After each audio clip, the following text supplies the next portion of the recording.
लोहार सुतार विकास संस्था पाटण तालुका या संस्थेची शुक्रवार दिनांक 7/1/2022 रोजी पाटण येथे नवीन कार्यकारिणीची निवड झाली।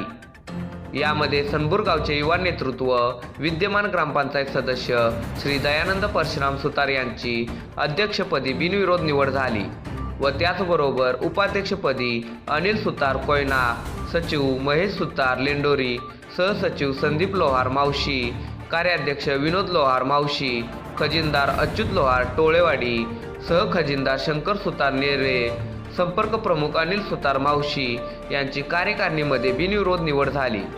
यावेळी मोठ्या संख्येने लोहार सुतार समाजातील कार्यकर्ते, समाज बांधव उपस्थित होते।